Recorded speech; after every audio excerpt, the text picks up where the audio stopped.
Good evening, everyone. This is Jim, and I am with Emily, and we are going to talk with Dextor Lefavour. Well, actually, how do you pronounce it in English? You pronounce it like you do English, Lefavour. Lefavour. All right. Well, I'm a francophone, so that when I see a French word, I automatically pronounce it in the French way. So, And that's why you Dextor that Lefavour, and I've heard you say it. I've heard it said so many times. You'd think it would have locked into my head, but it hasn't. So Dextor and I have been on one another's radar on and off for what, 15 years at least? At least I bet more than that, but Yeah, at least probably. Yeah. We were both somewhat connected with the New Hampshire freedom movement, I think, tangentially. Definitely, I'm connected with it tangentially now. Did we go back to Ron Paul days? I think we go back further than that. I mean, Oh yeah. Well, and I've interviewed Ron Paul on my radio program, and I interviewed you ages ago too. right. Emily, what? No, I remember meeting Dexter on the trail and liking your license plate type signs. That's right. We're still using it. Yeah. Yeah.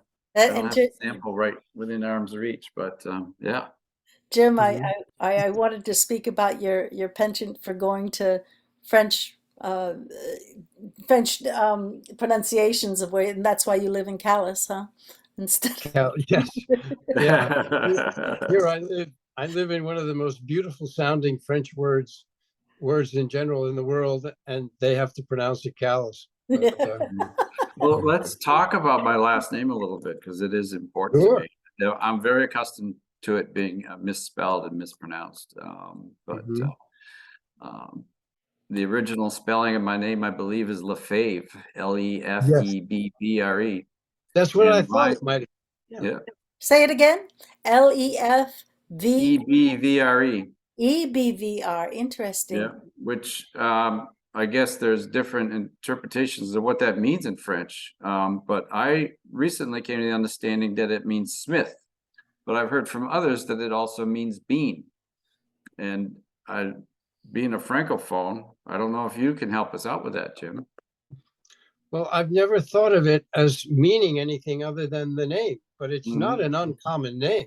Right. It's a very common name in France. And my ancestors came to America in 1754. John Lefavour, his name was spelled the same way as mine is now. He came from Guernsey Island. And so my ancestors were Huguenots and left France as a result of being persecuted by Catholics and monarchy. And so that sort of does form my revolutionary independent spirit to a great extent. So I'm happy to have a little bit of a tidbit about the history of my name and my ancestry. Yeah. Well, do you think that most people in France whose name is Lefebvre would have been Huguenots? I don't know. I wonder that myself. I think not. I think that most Lefebvre's here and all different spellings, even some of direct ancestors from original John are Lefevres and things. But most people in our area are French Canadian. It would not have been Huguenot and came here, on a different mission, on a different path. So well, back to your candidacy. Now, have you been essentially in your own mind a libertarian, or have you been more mainstream Republican or whatever? Well, we could talk a little bit about how my politics has morphed over the years. I don't know. When did Reagan become president? Was that 94 or no? It was.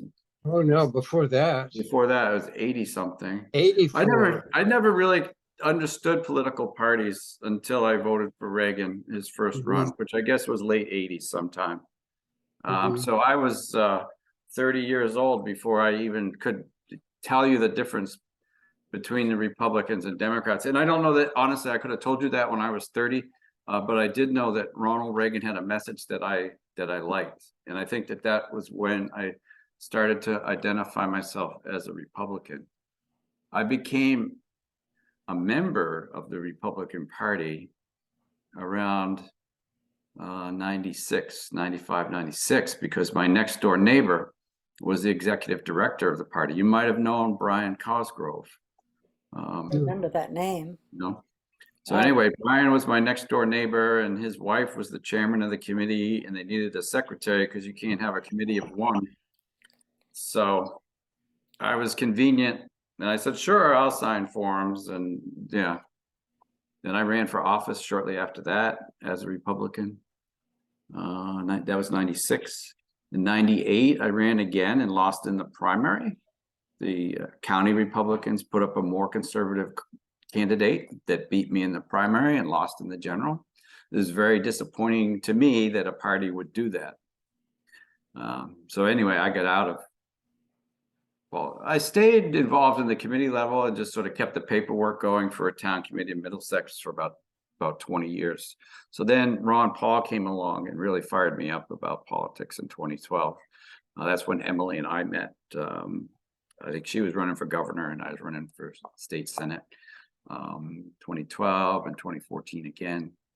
2012, went fairly reasonable. In 2014, the county Republicans decided to favor one candidate more than the other two because it's a 3-seat district here. And that really put a bad taste in my mouth that one candidate received so many more resources from the county committee in comparison to the other candidates. And anyway, all the candidates lost. So I was very much done with the Republican Party at that point, and sort of gradually just declared myself an independent from that point forward. I am really pretty disgusted with partisan politics in general. I've considered myself a libertarian, small L libertarian Republican since I exposed to Ron Paul and his libertarian ideas. Yeah, so this time around, what happened was I saw at the primary that 22 out of 30 Senate seats would be uncontested and would just be handed over to Democrats. And I really thought that that really didn't reflect the democracy that I wanted to see here. So I worked with both the Republican Party and the Libertarian Party as an independent myself to recruit candidates to run. And in the end, I think we got 26 out of 30 seats contested now. And I decided to take one of them. So that's how I got to where I am. I'm an independent with the Republican and Libertarian nomination.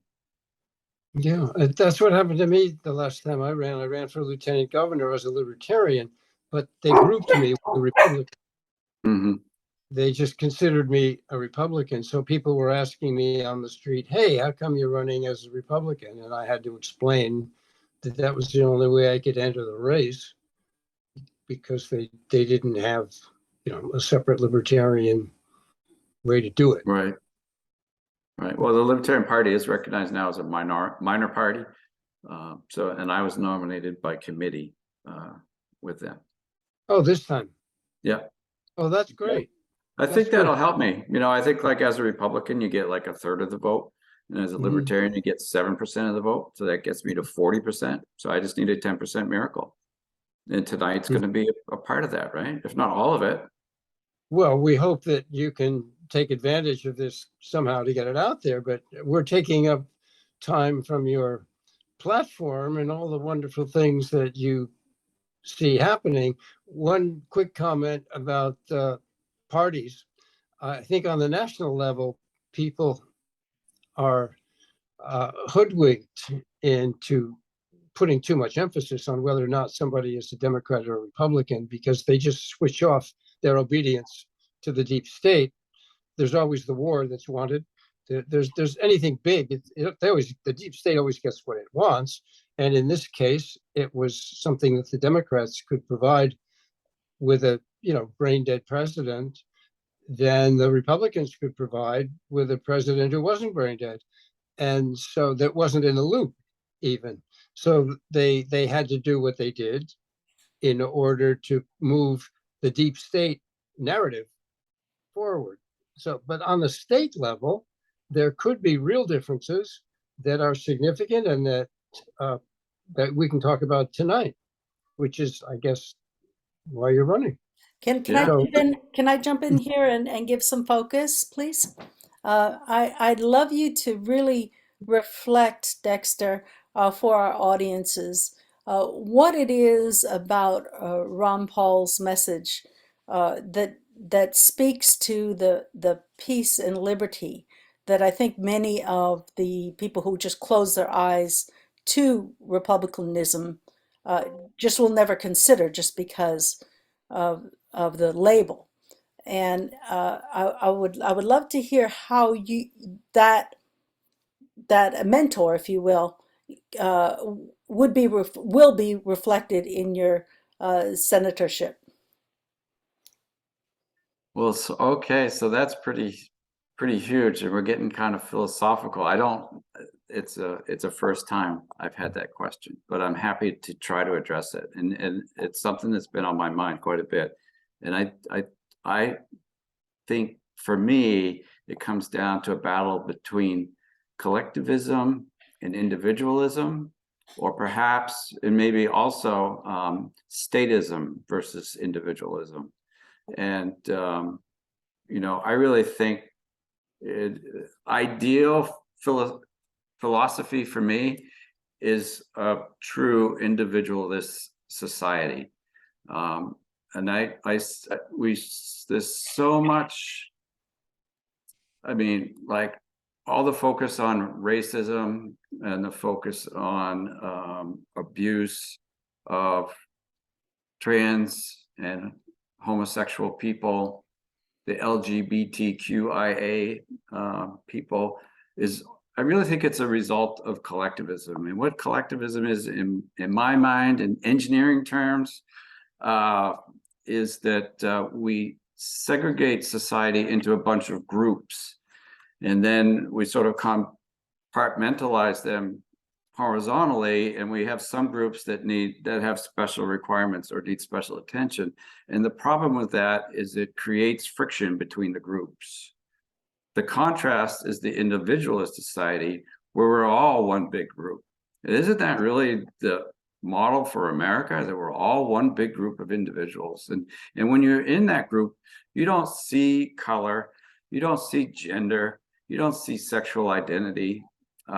You just see people, and you love people on that basis. And so the Ron Paul revolution, with the big love in the middle, which is, backwards in there, the letters Yep.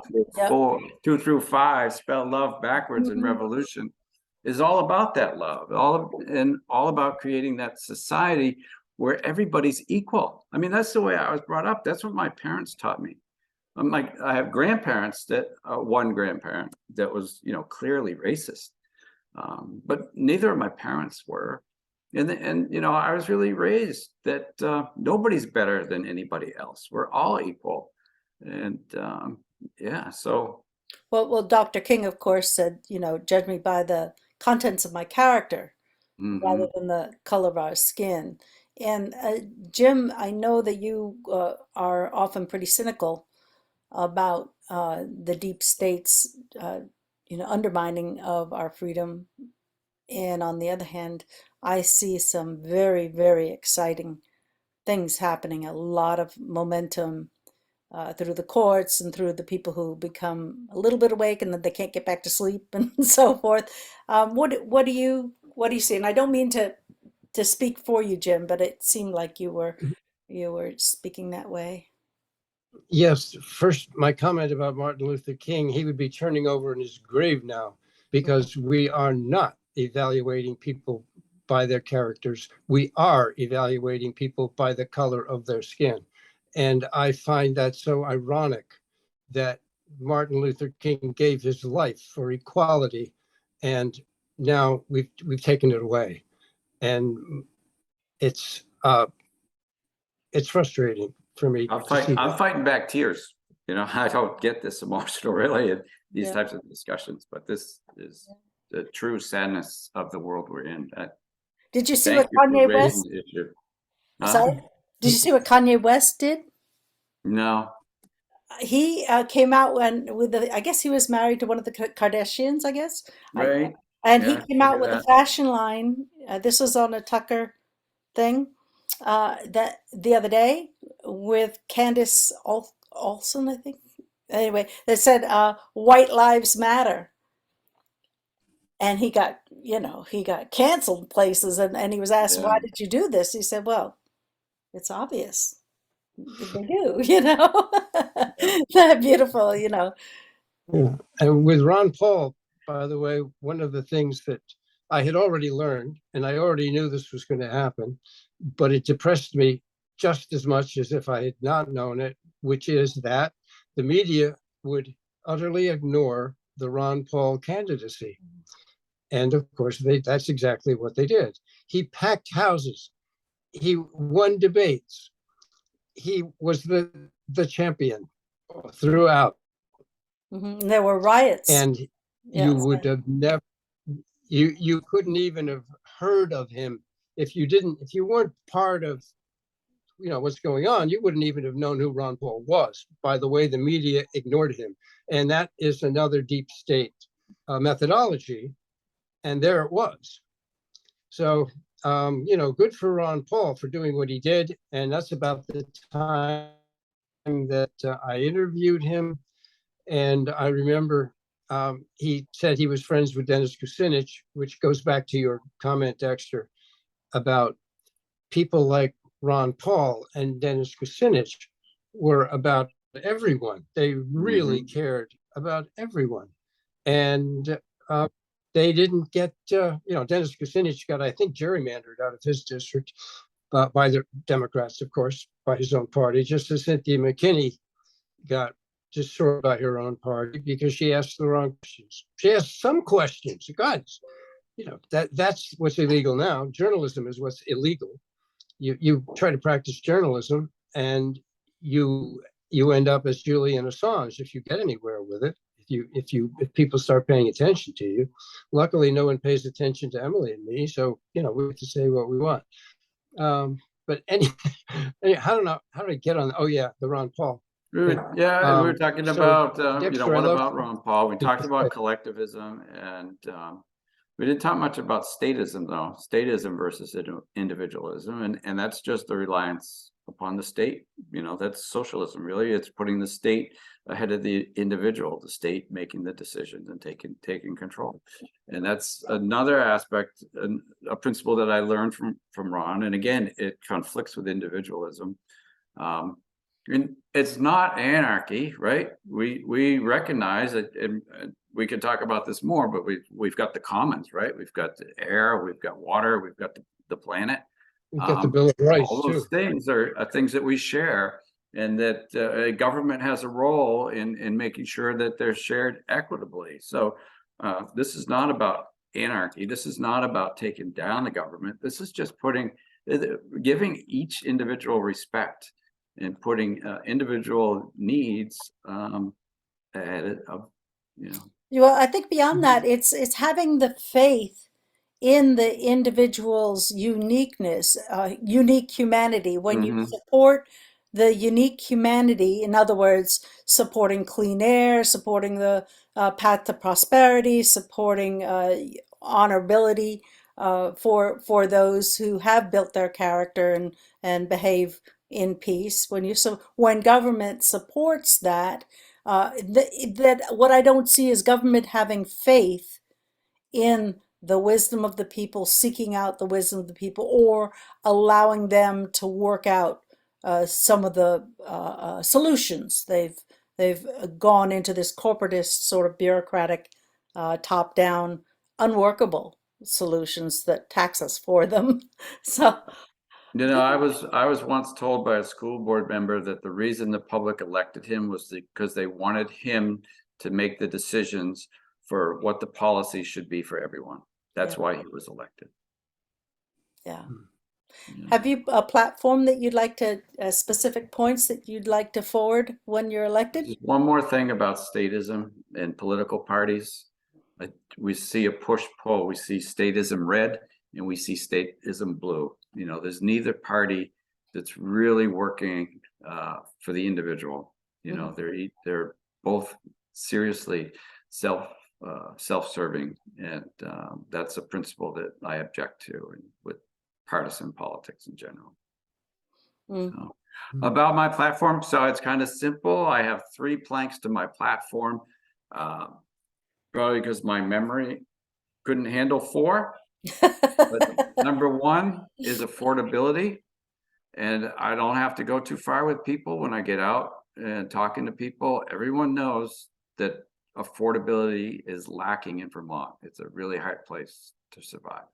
The second is to bridge the partisan divide, and I think that that's a lot of what we were talking about previously, is that I want to with everyone. I think everyone deserves a voice at the table, whether you're a minority or a majority, you've got a lobbyist or you don't have a lobbyist, your voice matters. And I'm here to listen, and I'm here to represent everyone in my district. So if I'm elected and anyone in the district has legislation they want proposed, I will either put that forth personally for them, or I will find another legislator that may be more interested in the topic and put that forward. So I'm not, yeah.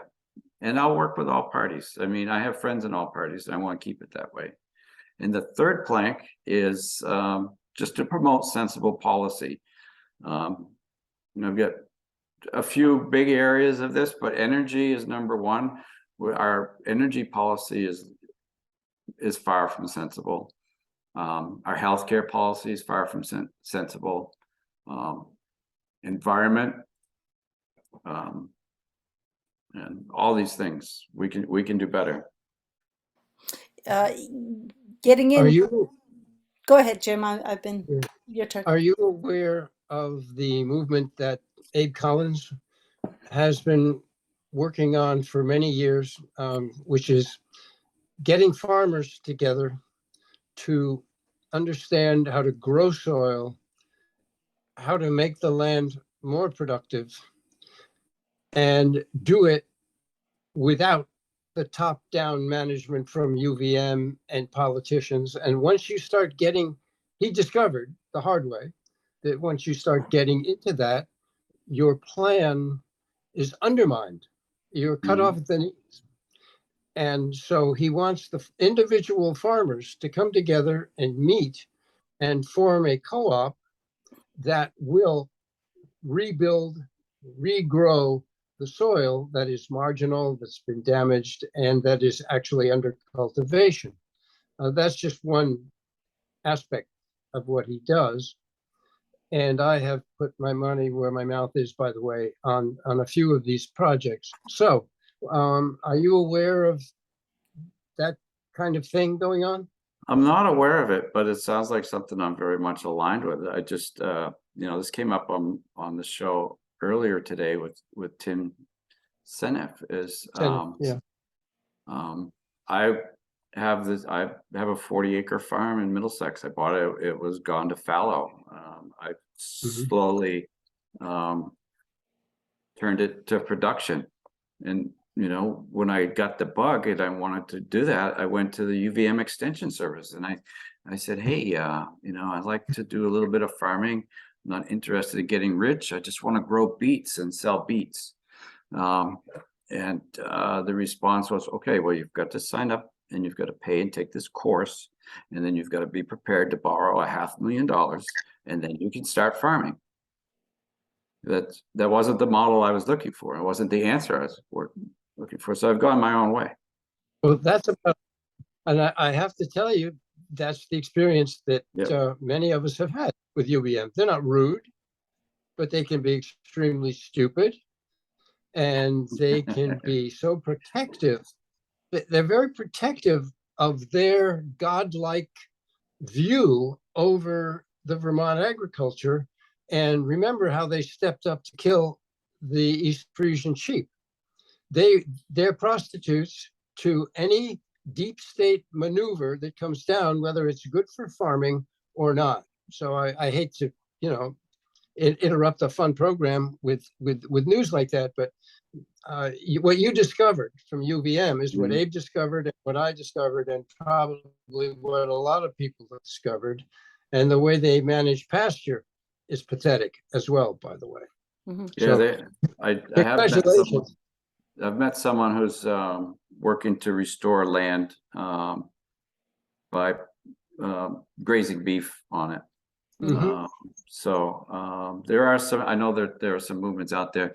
I wanted just to mention that this year on my farm, we grew root vegetables for 4 families. We did like a little co-op thing where we put everything up front, and we shared labor with these 3 other families, and we sell half the root crops to recover our upfront costs, and we share the other half 4 ways with the other families to help make them whole. So Beautiful. that's a Beautiful. cool little model. A My true land, libertarian. we've been, libertarian, and we've been, I know it. CSAs are so communist. But anyway, I want to talk about this care of my land and nurturing my land. We've been putting compost to it. We buy yards and yards of compost every year and just spread it in our small patches. We're not very big, but it's been great for the soil, and that's our approach. We don't use Roundup. Okay. And What about? I wanted just to get your input and knowledge on no-till practices. Tim and I were talking about it today, and it seems like the no-till practice is all about Roundup and GMO corn that's resistant to Roundup, and this is in the name of saving Lake Champlain, and it's empowering large farms to pollute in new ways, right? Unintended consequences. That's not my understanding of no-till practices. There's Well, no, it's been perverted, but go ahead. Yeah, I mean, there's a Japanese farmer that I looked into, or who was showing us how, we're going at it all wrong. It's mostly a build-up situation, and he wasn't even doing weeding.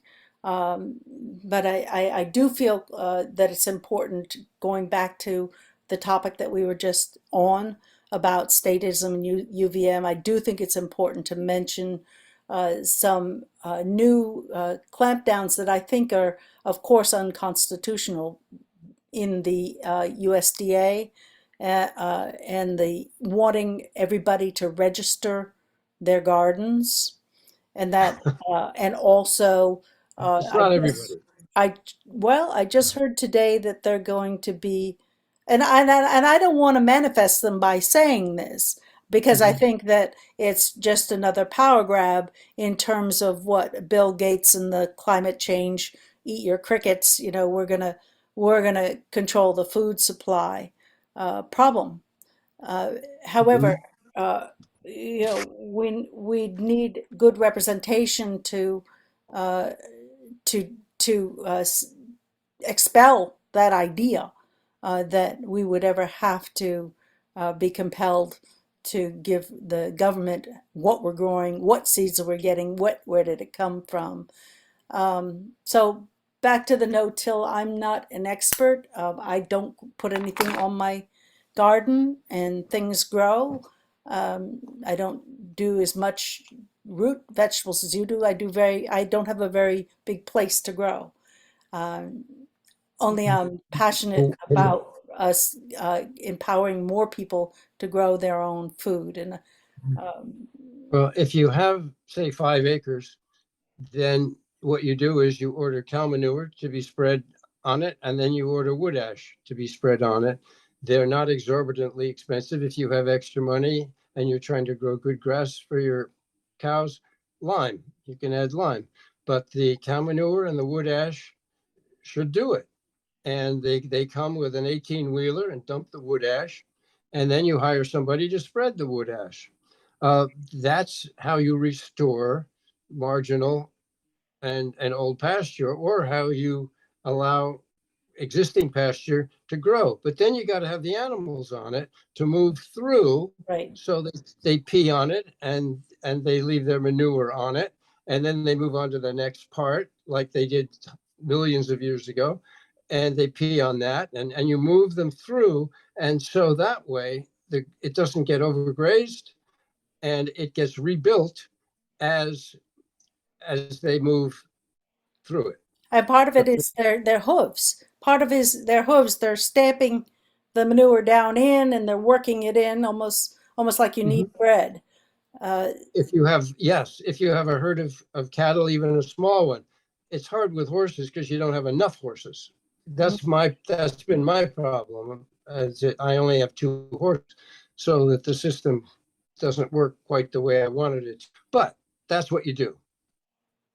So I've also heard you can get like the clippings from the people who are clipping the trees, and you put wood chips, and I've tried that a bit in places. And like I said, I only have like a postage stamp area that sun gets on, and it's terraced on a hill, so that's what I've got to work with. wood chips have a very useful purpose too, by the way. I mean, I don't want to go into all that kind of stuff because it's Dexter's show. But that's what you've been working on, and you made the same mistake that a lot of people do, is going to UVM.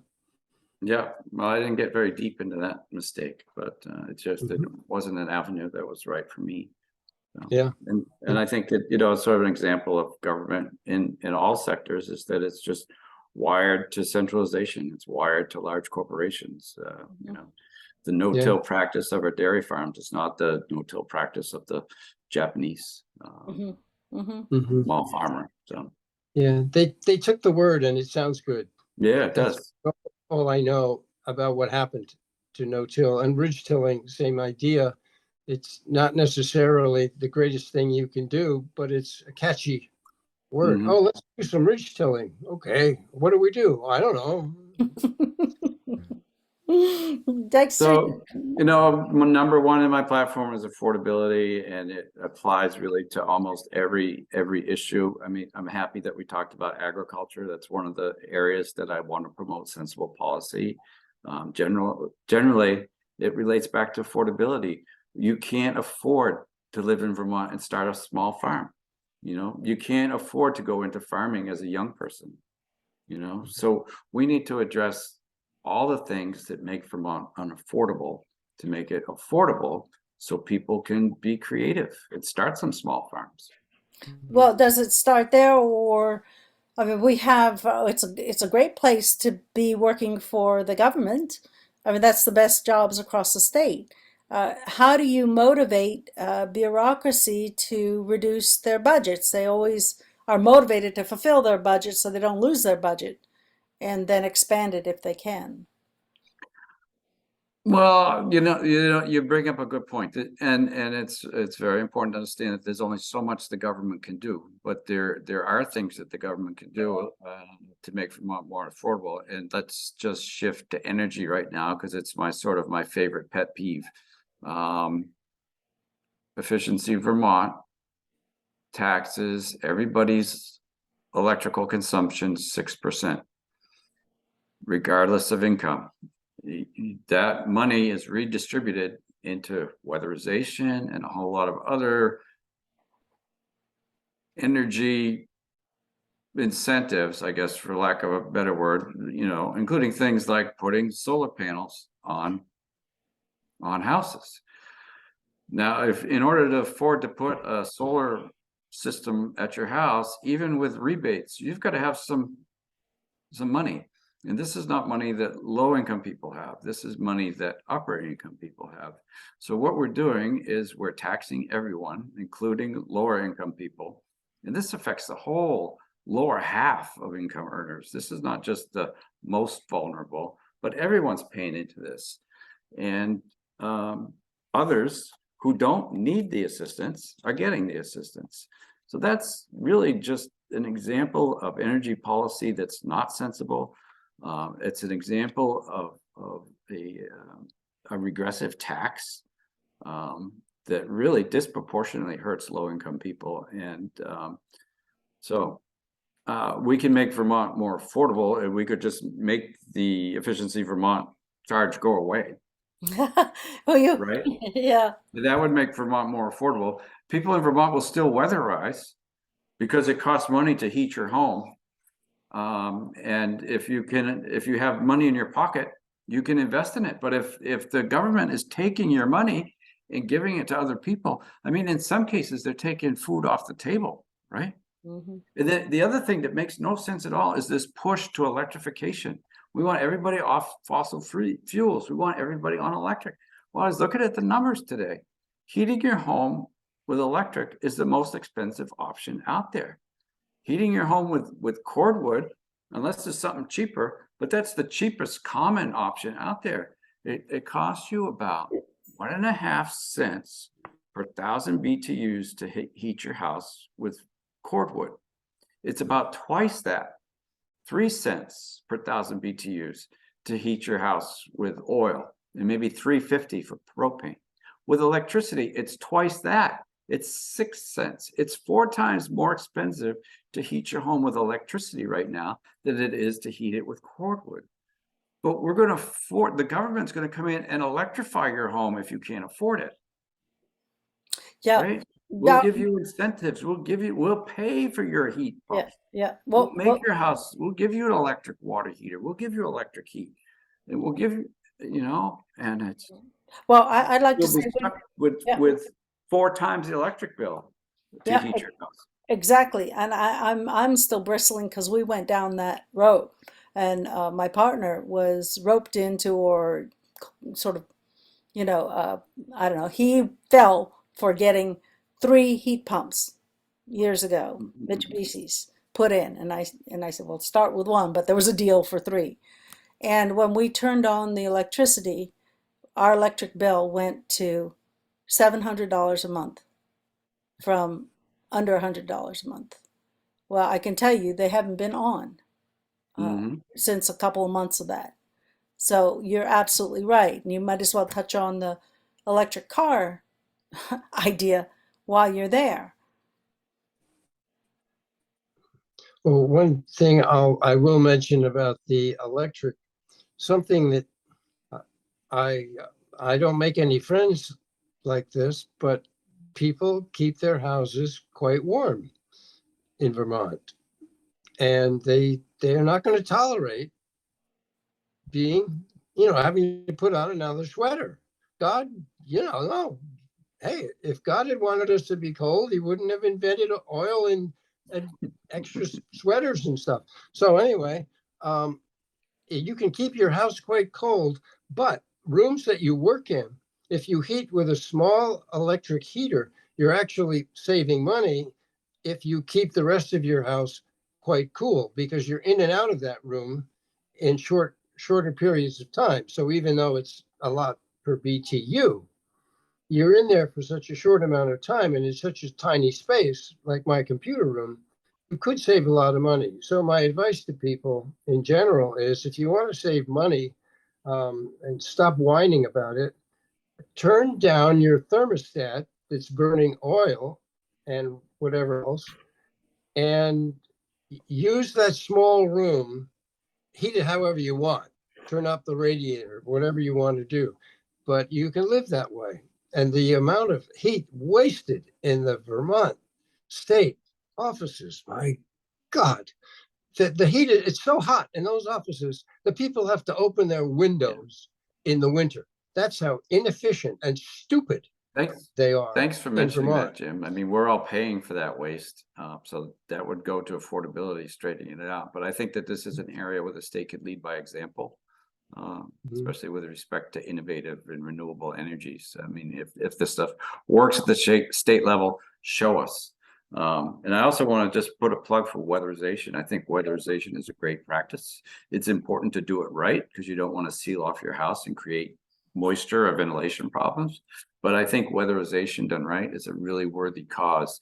And, I will say that Efficiency Vermont has made contributions to weatherization statewide, but it hasn't even made a dent. I don't think that we're making weatherization improvements as fast as the housing stock is falling apart. I really just don't think we've made progress. I had hoped that the state would get interested in the hempcrete material and carried it around. They showed no interest, no support for loans to get into business with it either. However, if they were at some point to show interest into it, what we've done is to prove that we can make a modular system. The hempcrete is this natural material that doesn't need an envelope of plastic, and it wicks moisture, and it doesn't burn down, doesn't mold, and it stands forever and sequesters carbon.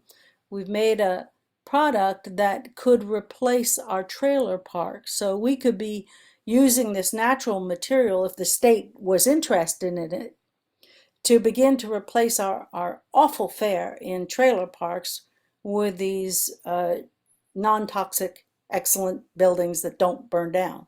So I've been really saddened by the disinterest by the state in so many of these possibilities and answers, and it doesn't seem like they're really there for what they say they're there for. And I They don't have could to tell you guys value. that our state and federal governments are hijacked by corporate America, and until there's a hemp production model that works for corporate America on a big farm level, it's not going to be promoted by our state government. Yeah. Yeah, because they don't care about trailer parks. No. But the people who live in trailer parks might want to know that instead of the value going down, it could go up. The value of a hempcrete house, and Emily can talk to that, could go up. So we'll be getting back to agriculture, but I just wanted to report that I harvested my hemp probably 3 weeks ago now, and I processed it over the let's see, Monday I finished processing it. I got about 8 pounds of flour, and what I do with that is I eat it. I add a tablespoon to my smoothie, and that's my CBD. So I grow my own CBD, saves me about $500 a year, not having to buy capsules, and it's going to make me live forever.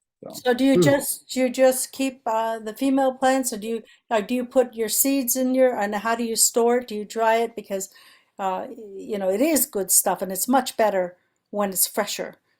Yeah, so I leave the seeds in it, and I do take the chaff and separate seeds out of chaff and save them for next year. This is from the tablespoon that you gave me in 2012. I'm still seed saving, and I'm maybe on every 2-year schedule, because I think that the 8 pounds might last. I've tried to sell it, but it's got no value. It's really low in CBD content by comparison to some of the more expensive options.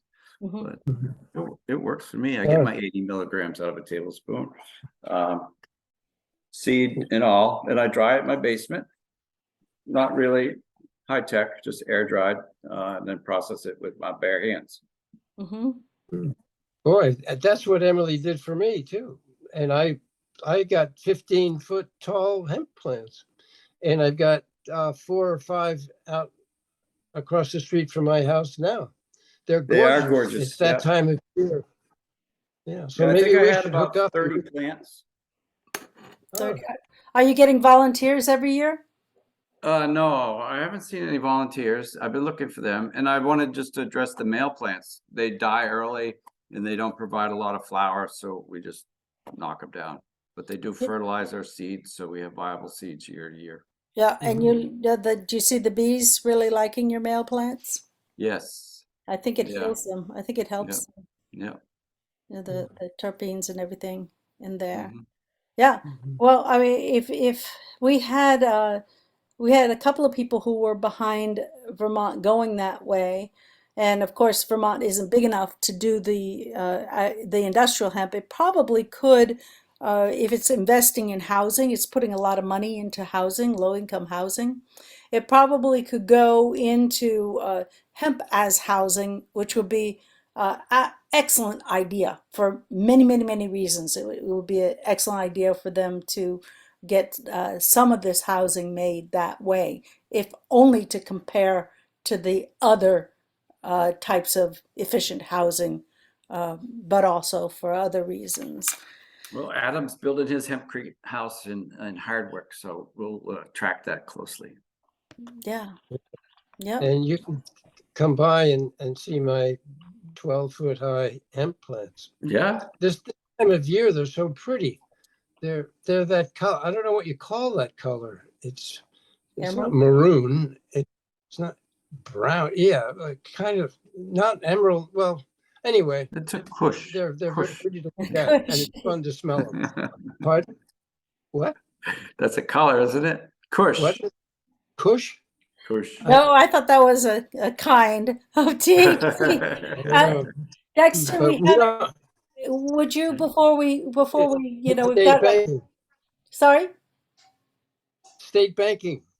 Well, state banking, and also you haven't weighed in on whether you're going to stop this push to electric vehicles.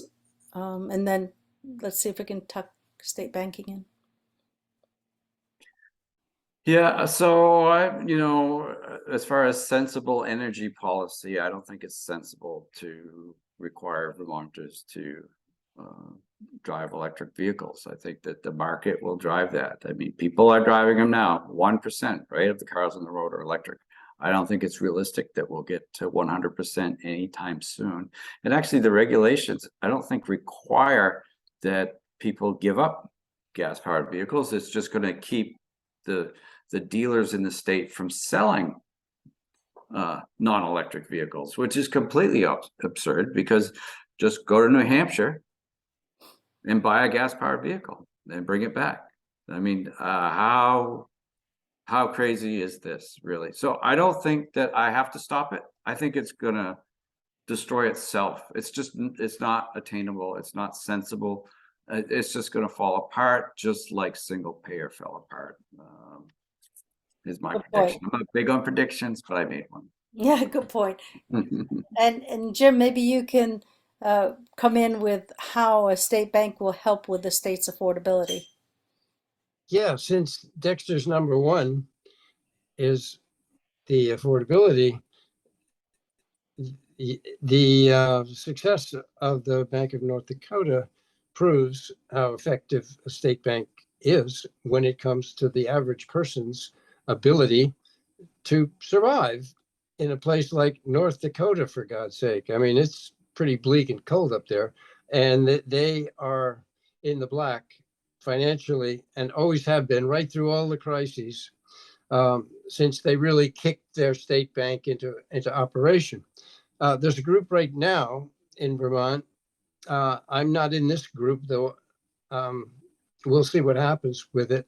That is interviewing Eric Hardmeyer of the Bank of North Dakota shortly, and there's a big Zoom call all about it. I've warned them that the people on their list they should be looking at carefully because they could undermine the whole project. But the point being that a state bank can generate and maintain the funds to do a lot of the things that Dexter is talking about. We should get rid of VITA, the Vermont Vida. Development VITA, Association Economic Development Agency. Yeah. Agency. That's a double pass-through agency. In other words, the state borrows the money from the bond market, gives some of that money to VITA, who then charges higher interest for that money. So it would be better if there was no such thing as VITA. And I've been there. I've been in the trenches with them. I tried to explain to them about state banking and how if they advocated to become a state bank, we'd be much better off. And they didn't have a clue what banking was. They thought they were a bank, and all they're doing is borrowing money from the state and lending it out to people at a higher rate. That's not what banks do. So anyway, I won't take your time explaining what banks I think, Go ahead, Dexter. I just say, I think that the North Dakota model is very, very interesting. And I know it's been successful for a long time, and I would love to see it duplicated here. And I think the example you just made about VITA is a perfect way to start it. I mean, I think you need like a nest egg. You need the first little chunk. And then if it works, it can grow, it can be expanded. And I think that's a great way to implement it. Well, right now, I think we're still putting all of our working capital in TD Bank North, correct? Well, I Well, think no, Vermont gets 10%. well, 10%, yeah, but we are using this private bank, the TD Bank North, that is been the major investor in tar sands.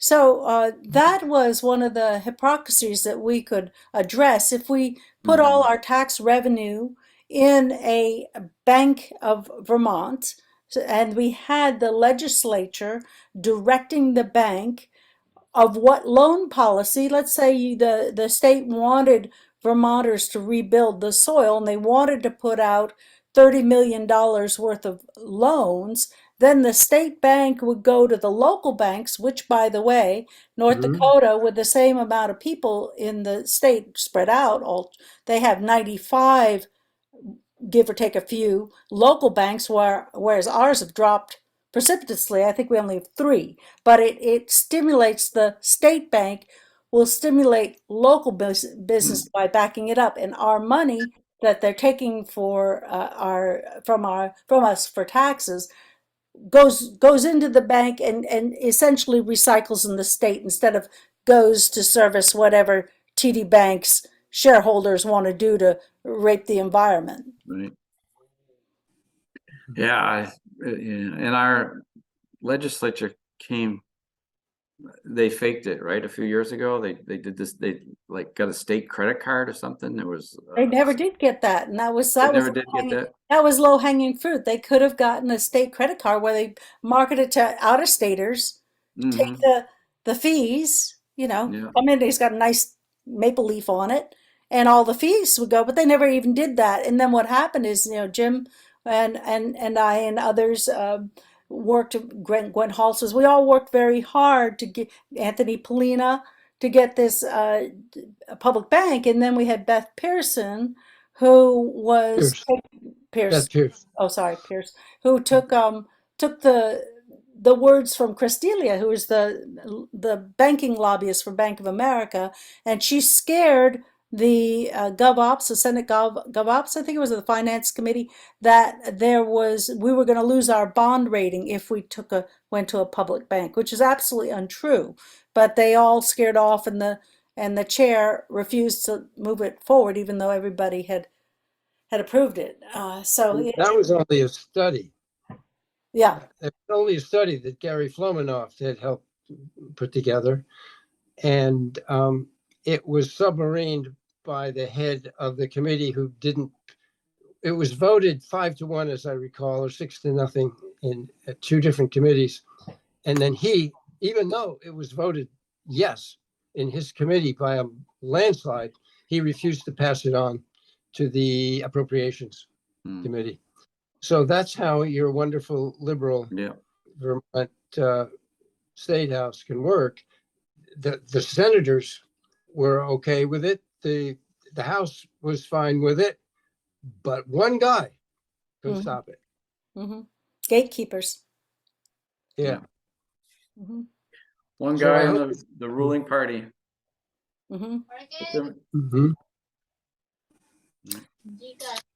I've seen the wonderful work being done in committee, by the way. I've testified at the Ag Committee, at the Government Ops Committee, at lots of different committees regarding voting rights, voting integrity, and all that kind of stuff. I've seen some great work done, but boy, there's some dumbbells in there, but that's democracy. Well, I would love to see you succeed. And if there's ever an election where your kind of new blood is called for, Dexter, this is it. I don't have faith that you'll have, if there's any machines involved, that you'll have safe counting of the ballots. And I hope you challenge anything if you have anything that you need to, if it doesn't turn out your way. Yeah, we'll see how this all goes. I mean, I think we're ripe for change, but I've thought that for 20 or 30 years now. So Mhm. It's One a thing funny that- demographic, especially this district we live in. It's not favorable to Republicans, although, Phil Scott's been successful. There's never been a libertarian senator in the state. I'd love to be the first one. One thing that will help motivate your point about affordability and motivate the state bank point is that it looks like the dollar could be supplanted now, because it looks like Russia and Saudi Arabia are getting together on dropping the dollar as the only way to buy and sell oil. And that's the thing that's been keeping the dollar so high, is that all transactions having to do with energy have to pass through the dollar. And without that, it would be very helpful for states to have state banks, because then they would have a little more control over their own future. Mhm. Because they Well- could issue loans when things are down. See, Maybe that crashes what we need to create a state bank. yeah. I'm kind of optimistic about the failure of the dollar. I've been waiting for it for a long time. Can't happen soon enough. It'd be hard times for us, but I would prefer to be one of those in the state house when it does hit the fan, right? Well, I would like you to be there as Yeah, well. yeah. Thank you, Emily. And for those of you out there wondering why the dollar is so high right now, it's still because people owe their debts in dollars. And so they need dollars in order to pay their debts in dollars. So that keeps the dollar very high. If that's not comprehensible, I can't help you right now. Well, we interviewed a woman on the Talk Freedom show who's written a book called The End of Scarcity and the Dawn of a New Abundant World. And she approaches the problem in the most readable way, as if it's a novel and a conversation between two people, to explain what money is when it's money coming in as debt. If I had read that a long time ago, I would have gotten it a lot quicker. So it's an excellent book. It's The End of Scarcity, The Dawn of a New Abundant World by Kristen Ferguson. Raguson. Raguson. Raguson. Yeah. We are at the tipping point. The question is just how broad is that tipping point? Yeah. Can't happen soon enough. Yeah. But it'll happen at the right time, and we'll have a better world after. Thank you, Yeah. Dexter. Yeah. Thank you. So I put my website up there, www.dextor4vt.com. I might have left out a W when I said that. Do you want me to go to it now and show it on the screen? Oh, if you like to, there's all kinds of cool stuff there. www.dextor.com? 4vt.com, number 4. 4vt.com. We can do a screen share. Screen share. Yeah. Let's see. Load up. There it is. Yeah, there it is. Let me share the screen. You're going to like these graphics, Jim. There we go. We move this over here. Everybody see it? Independent and open-minded. Yep, we got all those tabs there. Make sure you highlight the donate tab. Donate right in the middle. Yep. Video And there's link. also video links. I've got a ton of videos there. Look at that handsome guy. Yep. Freedom and unity. The principles of justice, moderation, temperance, industry, and frugality in order to protect and preserve liberty for the people of Vermont. And I hope people appreciate that. I hope our listeners appreciate that we have not spoken about COVID once during this whole thing. We don't have, I didn't do that to start it. I just pointing it out. Okay. Nice. Okay, I'm going to come back and stop share. And I guess, why don't, Jim, you took us in. May I take us out? Sure. Thank you, Dexter. Thank you for Emily and Jane. all you do, and I'm grateful for the three of us that were here in our projections and our manifestations, some of us in our prayer, just to make a world worth living in for our animals, our people, and our kids. Thank you for joining us on Talk Freedom today. Thank you both as well. It was a great, great session. Bye-bye for now. Bye.